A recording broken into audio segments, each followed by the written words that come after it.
The evening rush at Angelina's Italian bistro was in full swing, servers weaving between tables with steaming plates of pasta and fragrant garlic bread. Tucked in a corner booth sat Jonathan Roumie, the actor known for portraying Jesus in The Chosen, his baseball cap pulled low as he studied the menu. Rebecca Miller, a 28-year-old waitress working a double shift, approached his table with a professional smile that masked her bone-deep exhaustion. She had no idea that the seemingly ordinary interaction would become a moment that would change her life forever. "Welcome to Angelina's. Can I start you with something to drink?" Rebecca asked, not immediately recognizing the bearded man who glanced up with kind eyes. Jonathan ordered a sparkling water with lemon, his voice carrying that distinctive warmth that millions of viewers had come to associate with his portrayal of Jesus. Rebecca jotted down his drink order and moved quickly to her next table, her mind already calculating tips and tallying how much more she needed to make rent that month. The restaurant buzzed with typical Friday night energy. Families celebrating birthdays, couples on dates, groups of friends catching up over wine and appetizers. Rebecca moved efficiently between her tables, her focus entirely on getting through the next few hours before she could rest her aching feet. She had been working doubles for weeks, trying to cover medical bills that had piled up after her mother's recent cancer diagnosis. The weight of financial worry, a constant companion. When she returned with Jonathan's drink, he ordered the house specialty, linguine with clams, and smiled warmly as he handed back the menu. There was something familiar about him that Rebecca couldn't quite place, though she was too busy to give it much thought. Her other tables needed attention, water glasses needed refilling, orders needed to be put in. The endless cycle of restaurant work that left little room for curiosity about individual customers. As the evening progressed, Rebecca noticed that the man in the corner booth seemed to be in no hurry, occasionally jotting notes in a small journal between bites of his meal. He was polite each time she checked on him, present in a way many customers weren't, actually looking at her when she spoke, thanking her by name, noticing when her water pitcher was getting too heavy, and offering to pour for himself. These small courtesies stood out in a shift where she'd already dealt with several demanding patrons. What Rebecca didn't know was that Jonathan had come to the restaurant specifically seeking quiet and anonymity. His role in The Chosen had brought increasing recognition, and while he was deeply grateful for the show's success and the meaningful connections it created with viewers, the growing fame sometimes made simple activities challenging. Tonight, he'd wanted a peaceful meal where he could reflect and prepare for upcoming scenes. Something increasingly difficult to find as the show's popularity soared. Rebecca delivered his check with the same professional courtesy she showed all her customers, already mentally moving on to the family of 6 that had just been seated in her section. "No rush at all," she assured him before hurrying away, unaware that Jonathan was watching her with thoughtful consideration. He had noticed the subtle signs of exhaustion in her movements, the way she maintained her composure despite the demanding pace, the brief moment when she had rubbed her lower back while waiting for an order at the service station. Jonathan paid his bill with a credit card, adding a tip and writing something on the check, before handing it back to Rebecca as she passed by with a tray full of drinks for another table. "Thank you for your excellent service tonight," he said simply. Rebecca nodded with a quick smile, tucking the signed receipt into her apron pocket without looking at it. Focused on delivering the drinks without spilling them. It wasn't until nearly 30 minutes later, during a rare quiet moment while waiting for the kitchen to complete an order, that Rebecca remembered the check in her pocket. She pulled it out alongside several others, quickly calculating tips as she entered them into the restaurant's system. When she reached Jonathan's receipt, her eyes widened, and she had to lean against the service station for support. The tip amount was $500 on a $32 meal, but it was the note written below that caused Rebecca's hands to tremble. "Rebecca, your kindness shines through your exhaustion. God sees your struggle and your strength. Remember Matthew 11:28, "Come to me all who are weary and burdened, and I will give you rest." Praying for you and your family tonight. Jonathan Roumie. Her mind suddenly connected where she knew him from. The man she'd been serving was the actor who portrayed Jesus in the show her mother watched religiously during her chemotherapy treatments. Tears welled in Rebecca's eyes as she read the note again, the words touching something deep within her that she'd been trying to ignore. The past months had been a crushing marathon of work shifts, hospital visits, mounting bills, and dwindling hope. Her mother's prognosis was uncertain, her own strength was failing, and just that morning she had sat in her car before work, wondering how much longer she could keep going without breaking down completely. Rebecca slipped into the employee restroom, needing a moment to compose herself away from tearless eyes. The tears came freely now, a release of emotion she had been suppressing for too long. The unexpected kindness from a stranger, especially one whose portrayal of Jesus had been bringing her mother comfort during the darkest days of treatment, felt like a message she desperately needed to hear.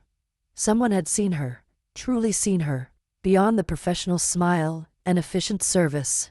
Wiping her eyes and taking a deep breath, Rebecca returned to the dining room, scanning the restaurant for Jonathan, but his corner booth was now occupied by a different group. He had left while she was busy with other tables, his act of kindness delivered without expectation of acknowledgement or gratitude. This somehow made the gesture even more meaningful. It wasn't about recognition, but about genuine compassion. As Rebecca finished her shift that night, the note and generous tip kept returning to her thoughts. The practical impact of the money was significant. It would cover the copay for her mother's next treatment. But the spiritual encouragement carried even greater weight. For weeks, she had been going through the motions, doing what needed to be done, while her spirit grew increasingly numb. The simple acknowledgement that her struggle was seen had rekindled something she hadn't realized was flickering out.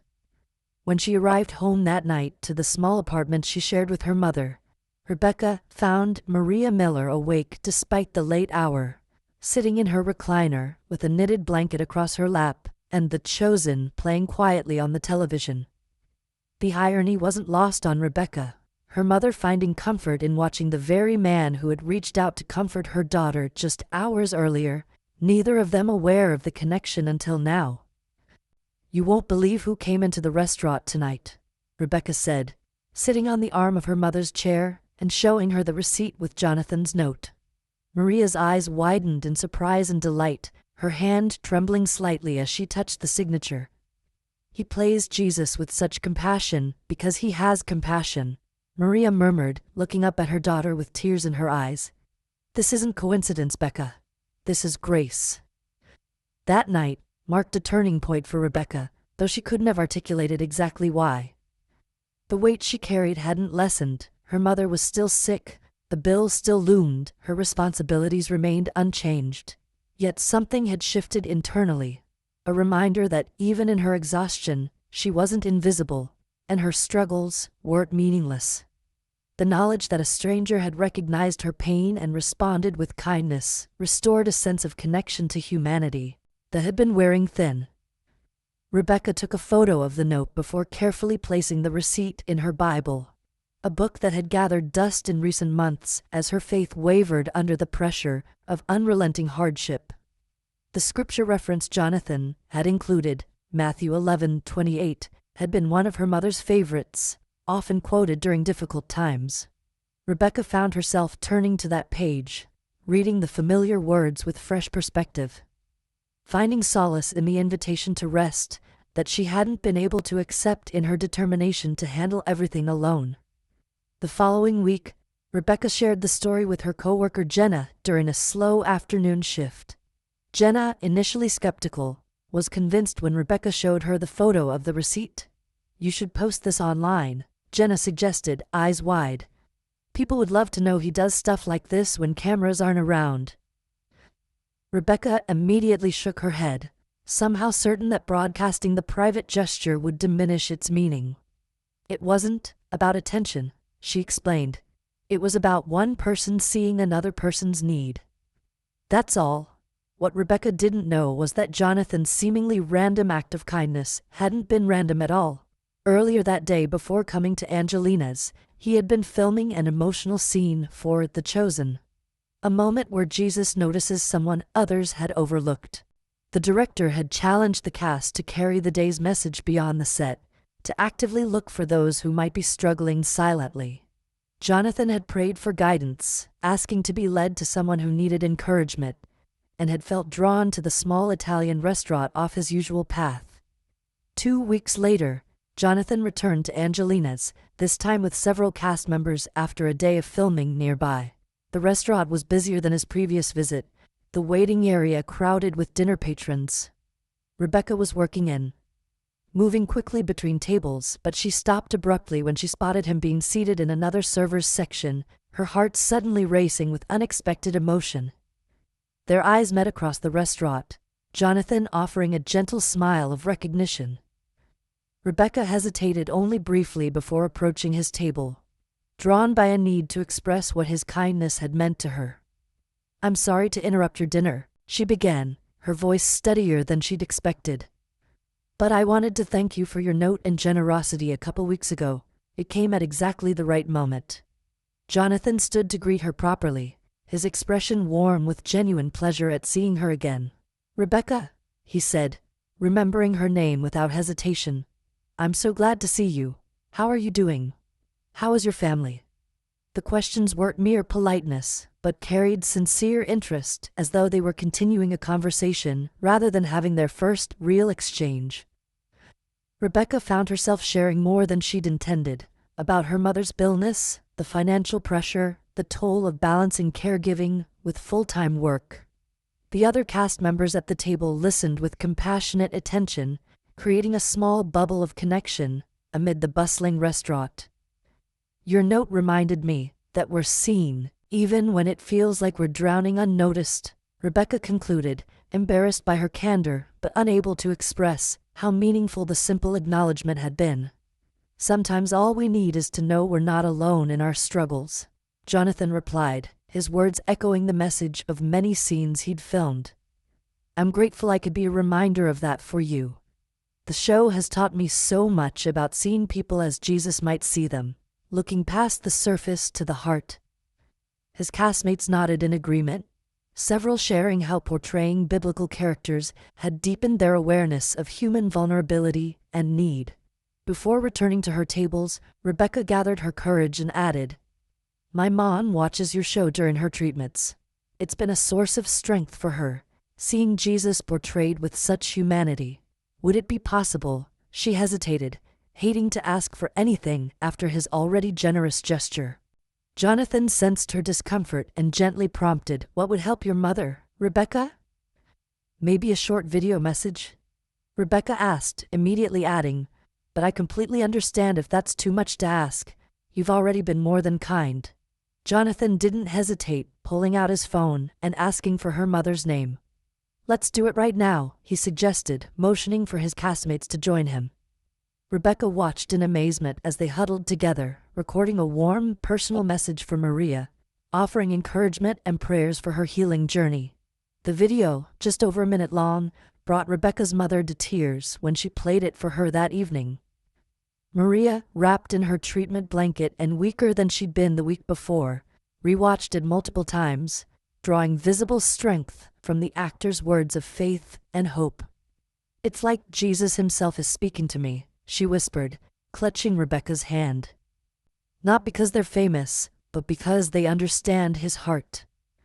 The interaction might have ended there. A kind gesture, a meaningful connection, a moment of human compassion in the midst of struggle. But 2 days later, Jonathan returned to Angelina's alone, specifically requesting to be seated in Rebecca's section. She was surprised to see him again so soon, especially on a slow Tuesday when the restaurant was half empty and many servers had been sent home early. "I hope it's okay that I came back," Jonathan said as Rebecca approached with water. "I wanted to follow up with you about your mother." There was a purpose in his expression that hadn't been there during his previous visits, a sense that he had been thinking about her situation and had made a decision. Rebecca assured him she was glad to see him again, though confusion and curiosity mingled with her genuine welcome. As she took his order, Jonathan asked, thoughtful questions about her mother's treatment plan, the specialists she was seeing, and what resources they had already accessed. His queries weren't intrusive but focused and knowledgeable, revealing a familiarity with cancer treatment protocols that surprised Rebecca. When she commented on this, he explained that his own aunt had gone through similar treatments years earlier, giving him unfortunate but valuable insight into the medical and financial challenges families faced. After bringing his meal, Rebecca found Jonathan writing in his journal again, pausing occasionally to make a call or send a text. He seemed to be working on something specific, rather than simply enjoying a quiet dinner. His focus was so complete that Rebecca hesitated to interrupt, checking on him with subtle efficiency, rather than the friendly conversation that had characterized their previous interactions. When he finally closed his notebook and requested the check, Jonathan's expression had lightened, as though he had resolved whatever had occupied him throughout the meal. "Rebecca, I hope you don't mind, but I've been making some calls," he said as she processed his payment. "The show has connected me with some amazing people, including several oncologists who work with patient advocacy groups. If you're comfortable sharing your mother's medical information, they might be able to connect her with clinical trials or additional support services." Rebecca stared at him, momentarily speechless at this unexpected offer of practical help. She had grown accustomed to generic expressions of sympathy. "I'll pray for you," or "stay strong," well-meaning but ultimately changing nothing about their difficult reality. Jonathan's concrete action to leverage his connections for her mother's benefit represented a different kind of compassion entirely, one that sought to shoulder some of the burden rather than merely acknowledging its weight. "I don't know what to say," Rebecca finally managed, emotion threatening to overwhelm her professional composure once again. "That would be incredible. Her doctors have mentioned trials, but the waiting lists are so long that we don't have the connections to navigate the system effectively." The admission of powerlessness was difficult for someone who prided herself on self-reliance, but the past months had taught Rebecca the harsh limitations of individual effort against institutional obstacles. Jonathan wrote down contact information for a patient advocate who had already agreed to review Maria's case, explaining that the woman had helped numerous families navigate the complex healthcare system. "She can't promise miracles," he cautioned, "but she knows the right questions to ask, and which doors might open with the right approach." The practical nature of his help, connecting them with knowledge and expertise, rather than just financial assistance, recognized the complexity of their situation in a way few others had. That night, Rebecca and her mother called the advocate together, Maria sitting upright in her chair with more energy than she'd shown in weeks, hope providing temporary strength. The conversation lasted over an hour, the advocate asking detailed questions about Maria's diagnosis, treatment history, insurance coverage, and doctor recommendations. By the end of the call, they had concrete next steps: appointments to schedule, questions to ask at the next oncology visit, and potential clinical trials that might accept Maria, despite her advanced stage. What followed was a whirlwind of activity as doors that had previously seemed firmly closed began to open. The patient advocate, true to Jonathan's word, knew exactly how to navigate the system, which forms needed emphasis, which doctors might consider exceptions to standard protocols. Within 2 weeks, Maria had been accepted into a promising clinical trial at a research hospital 30 miles away, a program they hadn't even known existed before the advocate's intervention. The logistics remained challenging: transportation to treatments, managing side effects, balancing Rebecca's work schedule with her mother's needs. But the crushing sense of futility had lifted. They were no longer simply waiting and hoping. They were actively pursuing possibilities with knowledgeable guidance. The shift from passive recipients of whatever care they could access to informed participants in Maria's treatment plan restored a sense of agency that had been missing for months. Throughout this process, Jonathan maintained contact through occasional texts, checking on Maria's progress without intrusion, offering encouragement without pressure.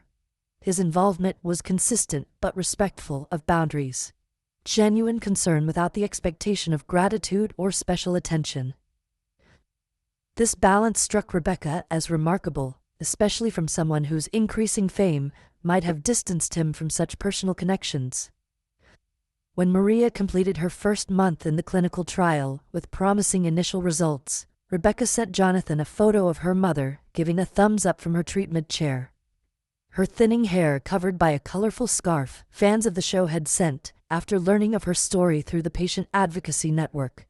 His response was immediate and jubilant, sharing their joy without taking credit for the outcome, his humility as genuine as his concern had been. 6 weeks after Jonathan's initial visit to Angelina's, Rebecca arrived for her evening shift to find an envelope with her name on it behind the reception desk. Inside was an invitation to visit the set of The Chosen with her mother whenever Maria felt strong enough to make the trip. "No pressure at all," Jonathan had written, "but if watching the show has brought your mother comfort during treatment, we'd be honored to welcome you both whenever the timing works for her health and your schedule." The invitation represented more than a tour or fan experience. It acknowledged the spiritual dimension of Maria's journey, the way the show's portrayal of Jesus had become part of her healing process. Jonathan had recognized that beyond medical interventions and practical support, Maria's faith provided essential strength, and nurturing that faith was as important as addressing physical and financial needs. Rebecca approached her manager, Lisa, about taking 2 days off for the set visit, expecting resistance given how short-staffed the restaurant had been recently. To her surprise, Lisa immediately agreed, even offering to cover one of Rebecca's shifts herself. "Jonathan called me yesterday," Lisa explained with a smile. "He mentioned how hard you've been working while caring for your mom and suggested you could use some time off. It's already arranged. Your shifts are covered, and you'll be paid for the days as though you worked them." This additional thoughtfulness, considering not just the invitation but the practical implications of accepting it, left Rebecca speechless. Jonathan had anticipated obstacles she herself hadn't yet considered, removing barriers before they could become reasons to decline. The comprehensiveness of his kindness revealed someone who understood that genuine help required attention to details that might seem minor but could make the difference between possibility and impossibility. The morning they were scheduled to visit the set, Maria felt stronger than she had in weeks, the newest treatment protocol finally showing more positive effects than devastating side effects.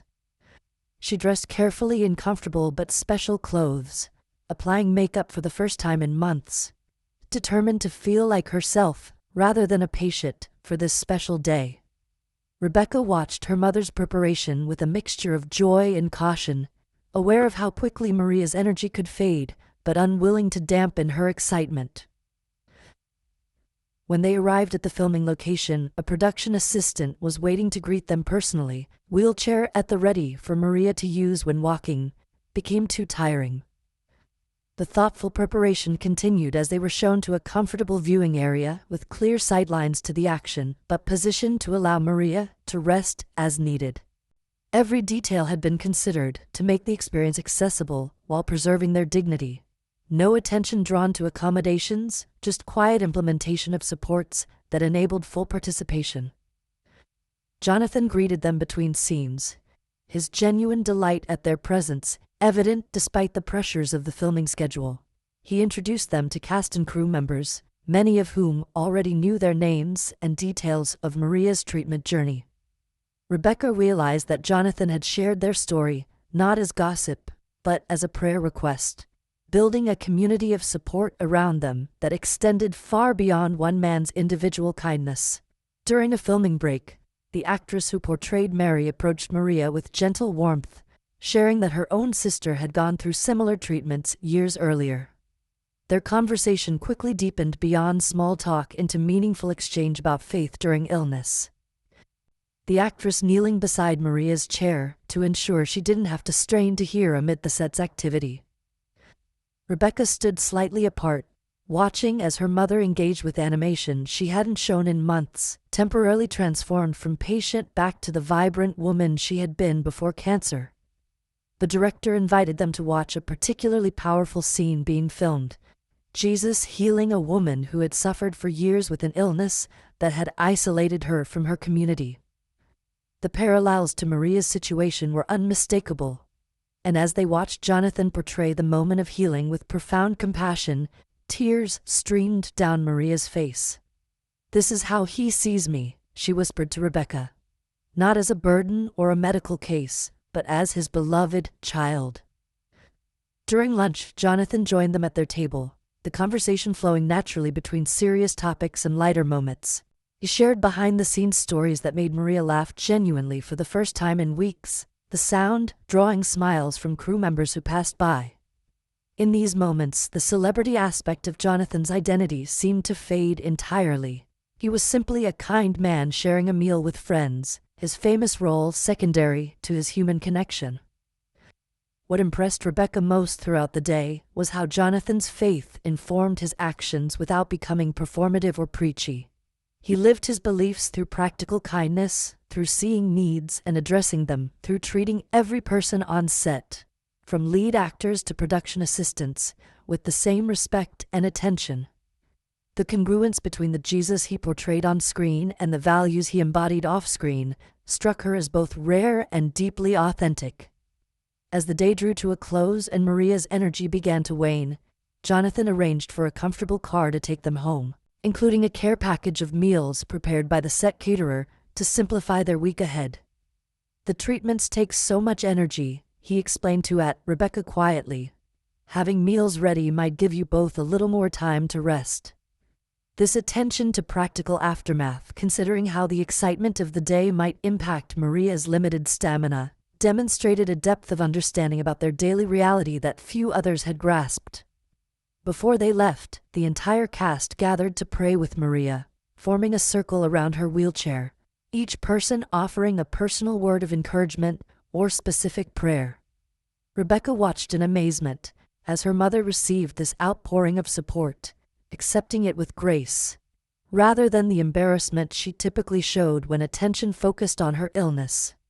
In this space, among people who spoke her language of faith, Maria could receive care without the self-consciousness that often accompanied it elsewhere. The impact of the set visit extended far beyond the day itself, becoming a reference point of joy during difficult treatment days that followed. Maria would recall specific moments, the kindness of a particular cast member, the spiritual atmosphere during filming of certain scenes, the behind-the-scenes insights that deepened her appreciation of the show. These memories provided mental escape when physical escape from pain was impossible, giving her somewhere positive to focus when current circumstances became overwhelming. 3 weeks after their set visit, Rebecca came home from work to find her mother more animated than usual, holding her phone with excitement. "Jonathan called today," Maria explained, her voice stronger than it had been recently. "He said God put me on his heart during prayer this morning, and he wanted to check how the treatments were going." The simple act of remembering them beyond the immediate interaction, of continuing to carry their struggle in his thoughts and prayers, moved Rebecca deeply. The relationship that developed wasn't one-sided charity, but genuine connection. When Jonathan mentioned in a text that he was struggling with a particularly emotional scene, Maria responded with specific scripture passages that had comforted her during her darkest moments. He later told them those verses had helped him access the emotional truth of the character in ways he had been missing, creating a beautiful reciprocity where Maria became the giver rather than always the recipient. As word spread through the patient advocacy network about Maria's positive response to the clinical trial, other families fighting similar battles reached out for guidance and support. Despite her limited energy, Maria began taking phone calls from newly diagnosed patients, offering the wisdom she had gained through her journey. Rebecca watched in awe as her mother transformed her suffering into service, finding purpose in using her experience to ease others' paths. 6 months after Jonathan's first visit to Angelina's, Maria received cautiously optimistic news. The clinical trial was showing significant results, with her tumors reduced by nearly 40%. The battle wasn't over, but for the first time her doctors spoke of potential remission rather than merely extending time. The medical team credited both the innovative treatment protocol and Maria's remarkable spirit, noting that patients with strong support systems and positive mental outlook often responded better to treatment. When Rebecca shared this news with Jonathan, his response was characteristically thoughtful. A small olive wood cross arrived by courier the next day, hand-carved in Bethlehem, with a note explaining that he carried a similar one in his pocket during difficult filming days. A tangible reminder of hope, he wrote, and that healing comes in many forms, sometimes in ways we don't immediately recognize as answers to prayer. By this point, Rebecca had reduced her hours at Angelina's, accepting a part-time schedule that allowed more time with her mother while still maintaining financial stability. This change had been made possible through another connection Jonathan had facilitated.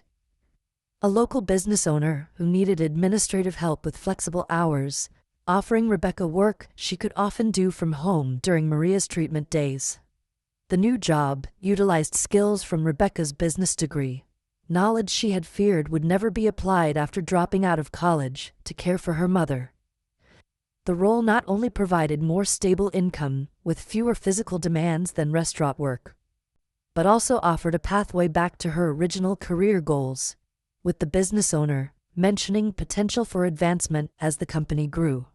What had begun as accommodation for her caregiving responsibilities was evolving into professional opportunity. Almost 8 months to the day after Jonathan had first written that note on his receipt, Rebecca arrived at Angelina's not as an employee but as a customer, bringing her mother for a celebratory dinner. Maria, though still thin and moving slowly, no longer needed a wheelchair, her strength gradually returning as treatments continued to show positive results.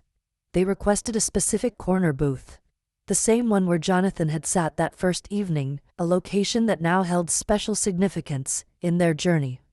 Jenna, still working at the restaurant, greeted them with warm hugs and genuine delight at Maria's improved appearance. "I have to seat you somewhere else," she apologized, gesturing toward Jonathan's usual booth, where a reserved sign stood prominently. "We're expecting a special party at that table shortly." Rebecca and Maria exchanged disappointed glances but assured Jenna that any table would be fine, understanding the restaurant's need to accommodate all customers. As they settled at a different booth, studying menus and discussing what they might order for their celebration, the restaurant's front door opened to admit a familiar figure. Jonathan, along with several cast members, Rebecca and Maria recognized from their set visit.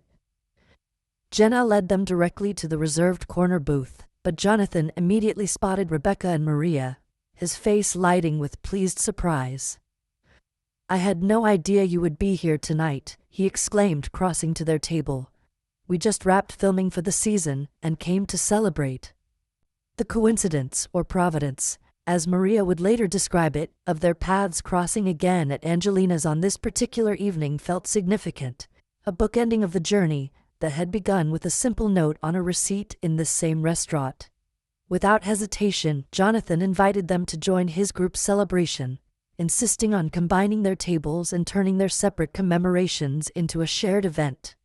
What might have been an awkward integration was instead seamless, the cast members greeting Maria with genuine affection, everyone falling into conversation as though continuing rather than beginning connection. During dinner, Maria shared her latest medical update, another scan showing continued reduction in tumor size, blood markers moving steadily toward normal ranges, energy returning incrementally with each passing week. The group celebrated these victories with appropriate gravity, acknowledging both the medical achievement and the spiritual journey, without minimizing the ongoing challenges of recovery. As the evening progressed, conversations shifted to future plans, the next season of filming, Maria's goals as health returned, Rebecca's developing role at the business where she now worked. These forward-looking discussions represented significant change from 8 months earlier, when survival to the next treatment had been the extent of possible planning. The expansion of horizon, from immediate crisis to potential future, marked perhaps the most profound transformation in both women's outlook. Jonathan seemed particularly interested in Rebecca's professional development, asking thoughtful questions about her responsibilities and aspirations. When she mentioned an upcoming project that aligned with her business school training but stretched her current experience, he offered to connect her with a friend who specialized in that area. He could provide some mentoring, Jonathan suggested. He's always looking to support people building new skills, especially those who've put their own dreams on hold to care for others. Maria watched this exchange with quiet satisfaction, seeing her daughter engage with professional possibilities rather than merely logistical necessities. For months, Rebecca's entire focus had been on managing her mother's care while earning enough to keep them afloat, a narrowing of existence to survival mode that had put her own development on indefinite hold. The reemergence of personal ambition represented healing extending beyond Maria's physical improvement to encompass their entire family system. As dessert was served, Jonathan raised his water glass in a toast. To milestones and miracles he offered simply, the words encompassing Maria's medical progress, Rebecca's professional growth, and the show's successful season completion. The acknowledgement of multiple interwoven journeys celebrated interdependence rather than isolated achievement. The way one person's positive movement created space for others to advance as well. Toward the evening's end, Maria excused herself to visit the restroom, moving slowly but steadily without assistance. A significant accomplishment after months of depending on wheelchairs and walkers. When she was out of earshot, Rebecca turned to Jonathan with emotion she could no longer contain. "I don't know if I ever adequately expressed what your intervention meant," she said quietly. "It wasn't just the practical help, though that was life-changing. It was being seen when we felt invisible, having someone recognize our struggle and respond with more than sympathy." Jonathan listened with characteristic attention, his expression reflecting genuine engagement rather than discomfort with her gratitude. "That first night, I saw exhaustion in your movements, but such care in how you treated everyone around you," he replied. "It reminded me of what we try to portray in the show, that Jesus noticed people others overlooked, saw their needs without them having to explain or justify asking for help. I'm just grateful I could play some small part in your journey." "There's nothing small about it," Rebecca countered gently. "The medical connections literally saved Mom's life. Her doctors say without the clinical trial, she would likely not have survived another 3 months. The job connection gave me a sustainable way to support us both, while still being present for her care. But more than that, you restored our sense that we weren't fighting alone, that our struggles mattered to someone beyond ourselves." As Maria returned to the table, Jonathan shifted the conversation back to lighter topics, respecting Rebecca's vulnerability by not drawing attention to the emotional exchange.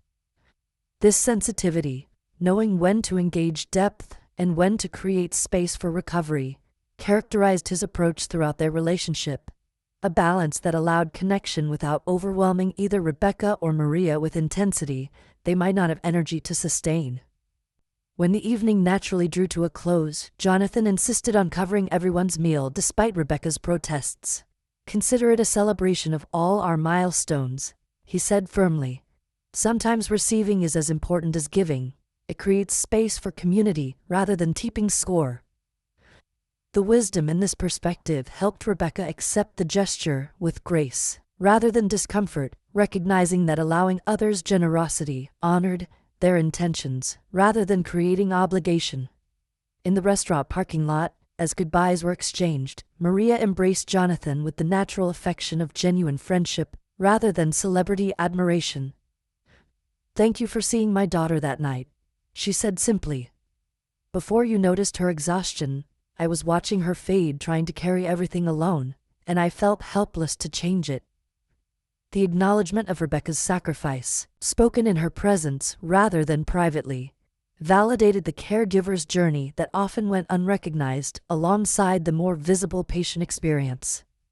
The relationship that began with a note on a check continued to evolve in the months that followed, developing appropriate boundaries that allowed sustainable connection rather than dependence.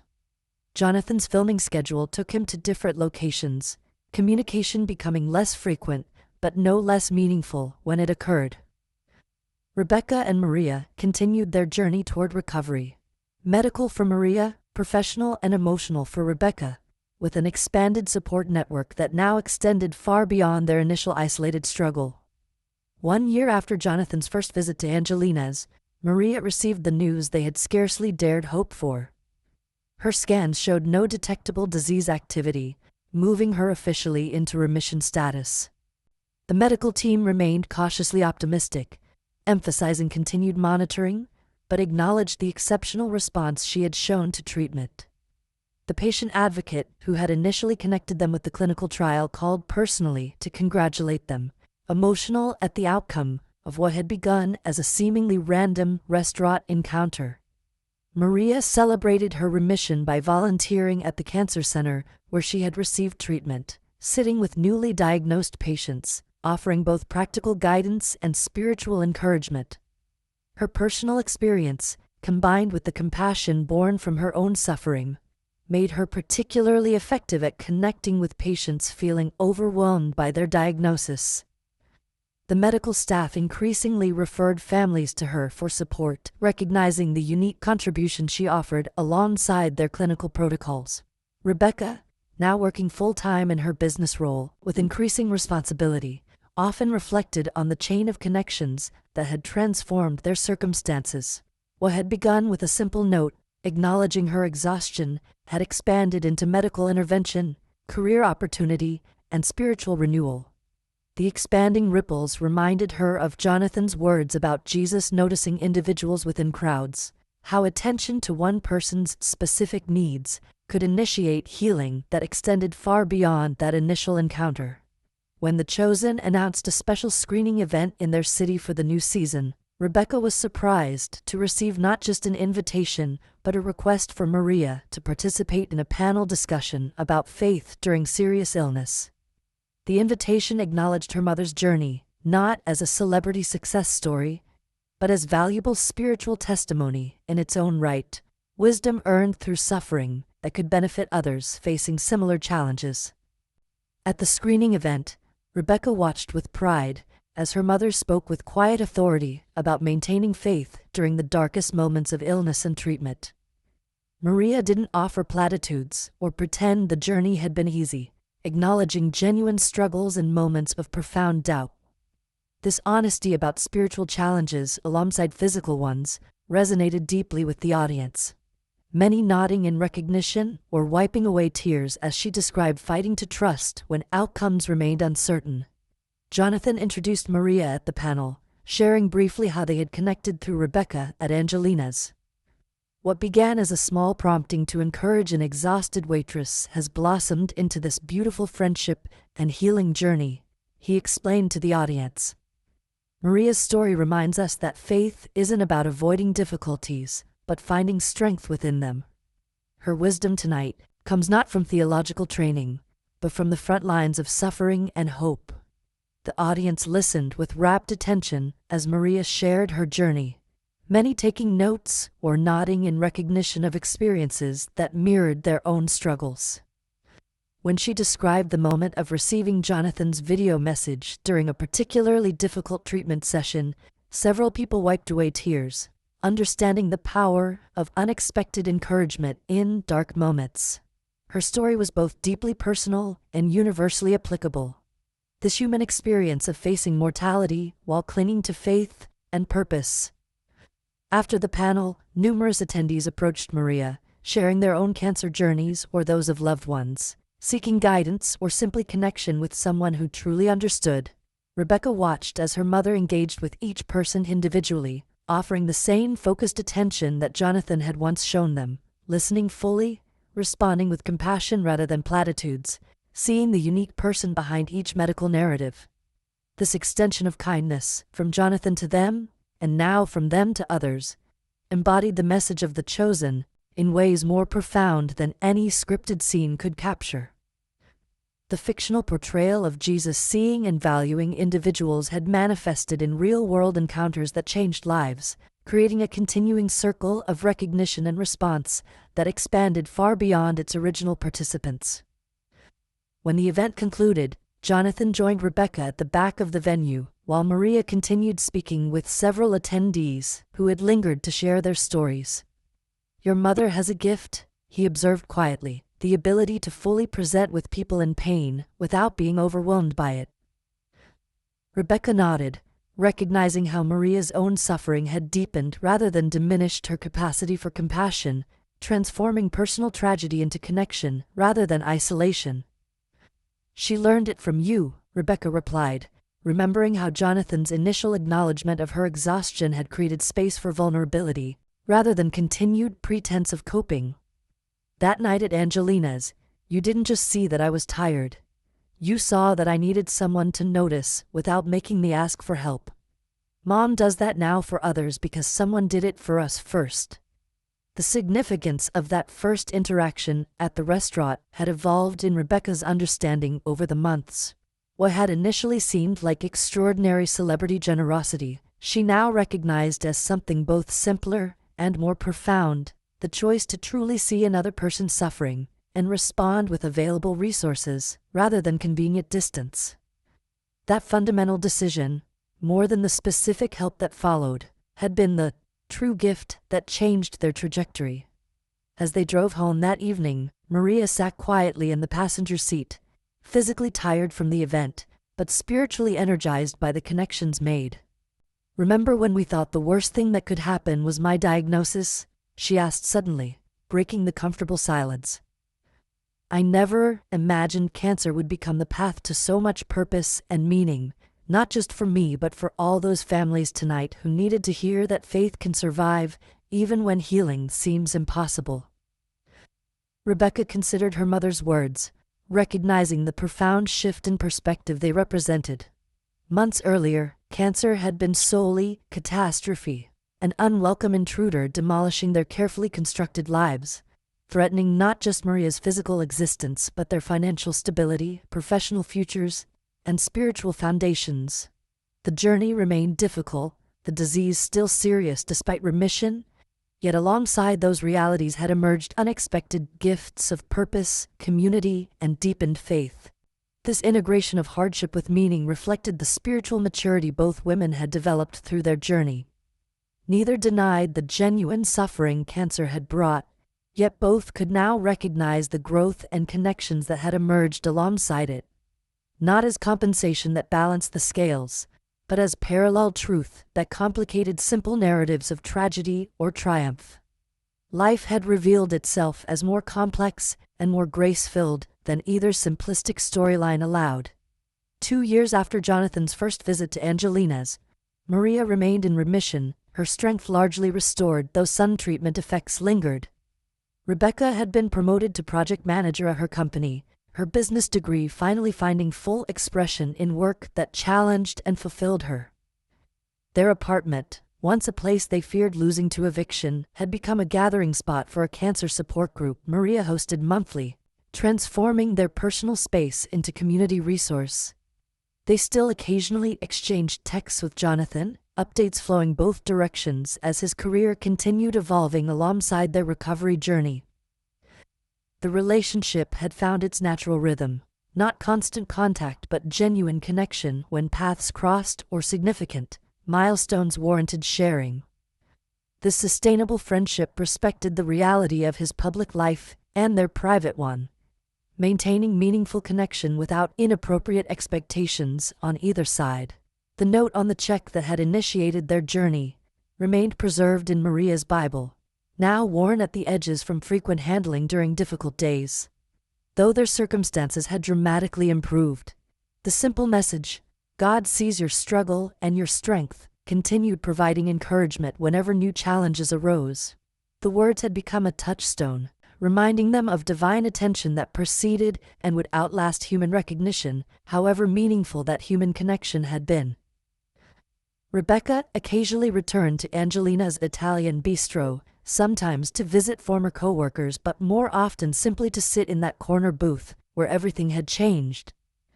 In those quiet moments, she reflected on how a single act of seeing beyond surface appearance had initiated transformation extending far beyond one exhausted waitress and her sick mother. The expanding ripples continued reaching new shores, touching lives they would never know had been impacted by that initial moment of recognition. When people asked about their remarkable journey from crisis to stability, Rebecca always emphasized that the financial help, medical connections, and practical assistance, while life-changing, weren't the most significant elements of Jonathan's intervention. The real gift was being truly seen during our darkest moment, she would explain.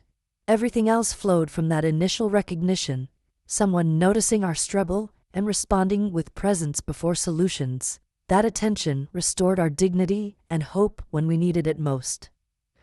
Have you ever experienced a moment when someone truly saw beyond your surface to recognize an unspoken need?